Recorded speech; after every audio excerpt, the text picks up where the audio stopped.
ఈ వీడియోలో మనం త్రిభుజ భుజాలు మరియు కోణాలను క్రమంలో అమర్చుట అనగా ఆరోహణ క్రమము లేదా అవరోహణ క్రమంలో ఎలా అమర్చవచ్చో ఒక ఉదాహరణ ద్వారా తెలుసుకోబోతున్నాం. క్రింద సూచించిన త్రిభుజంలోని భుజాలను పొడవు దృష్ట్యా ఆరోహణ క్రమంలో అమర్చండి. ఇది మనకు ఇచ్చిన త్రిభుజం. ఈ త్రిభుజంలో కోణాలు 3 ఉన్నాయి. అదేవిధంగా భుజాలు కూడా ఏబిసి అని 3 ఉన్నాయి. మనం ఈ భుజాలను వాటి పొడవు దృష్ట్యా ఆరోహణ క్రమంలో అమర్చవలసి ఉంటుంది. దీనిని ఎలా సాధించవచ్చో చూద్దామా? ఆ ఇచ్చిన త్రిభుజాన్ని మళ్ళీ ఇలా గీయండి. గీసిన తరువాత నిశితంగా గమనిస్తే ఒక త్రిభుజంలో ఏదైనా ఒక కోణాన్ని పెంచుతూ, ఎలా పెంచాలి అంటే ఆ కోణమున్న 2 భుజాల పొడవులను స్థిరంగా ఉంచుతూ కోణాన్ని పెంచే ప్రయత్నం చేయండి. అటువంటప్పుడు ఏమవుతుందంటే ఆ కోణానికి ఎదురుగా ఉన్న భుజము పొడవు ఖచ్చితంగా పెరగవలసి ఉంటుంది. లేదంటే త్రిభుజము పూర్తి అవ్వదు. అంటే ఇలా గమనించండి. నేను 65 డిగ్రీల కోణంగా ఉన్న కోణాన్ని పెంచాలని ప్రయత్నించాను. అయితే ఏబి మధ్య ఉంది కదా ఆ కోణము, అవి స్థిరంగా ఉంచుతూ ఏని బిని స్థిరంగా ఉంచి ఆ కోణాన్ని పెంచినట్లయితే త్రిభుజం ఏర్పాటు అవ్వాలి అంటే 3వ భుజమైన సి ఖచ్చితంగా పెరగవలసి ఉంటుంది ఇలా. లేదంటే త్రిభుజం ఏర్పాటు అవ్వదు.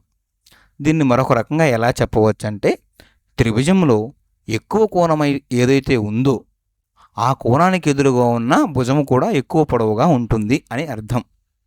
మనకు ఇచ్చిన త్రిభుజంలో ఎక్కువ కోణం ఎంతండి? 65 డిగ్రీలు కదా. కాబట్టి దానికి ఎదురుగా ఉన్న భుజమైన సి చాలా పొడవుగా ఉంటుంది. మరియు అత్యల్ప కోణం ఎంతండి? 57 డిగ్రీలు. దానికి ఎదురుగా ఉన్న భుజమైన బి కనిష్టంగా ఉంటుంది. అంటే ఆరోహణ క్రమంలో ఎలా రాయవచ్చు? తక్కువ భుజం పొడవు అంటే బి నుంచి తరువాత ఏమవుతుంది? 57 డిగ్రీలతో పోల్చినప్పుడు 58 డిగ్రీలు కొంచెం ఎక్కువ. దానికి ఎదురుగా ఉన్న భుజం ఏమవుతుంది? ఏ. ఇది 2వ గరిష్టం. అంతిమంగా గరిష్టం ఏది? 65 డిగ్రీలకు ఎదురుగా ఉన్న సి. ఇది ఆరోహణ క్రమంలో భుజాల పొడవులు అన్నమాట.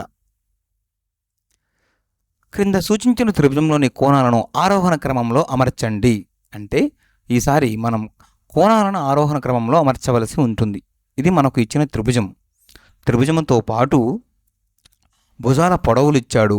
మనం కోణాలను ఆరోహణ క్రమంలో అమర్చవలసి ఉంటుంది. మనం ముందు నేర్చుకున్న ఉదాహరణ ద్వారా ఏమి నేర్చుకున్నాము? ఎక్కువ కోణానికి ఎదురుగా ఉన్న భుజము ఎక్కువ పొడవుగా ఉంటుంది. అలానే తక్కువ కోణానికి ఎదురుగా ఉన్న భుజము తక్కువ పొడవుగా ఉంటుంది. ఈ 3 భుజాలలో అత్యల్పంగా ఉన్న భుజము ఏది?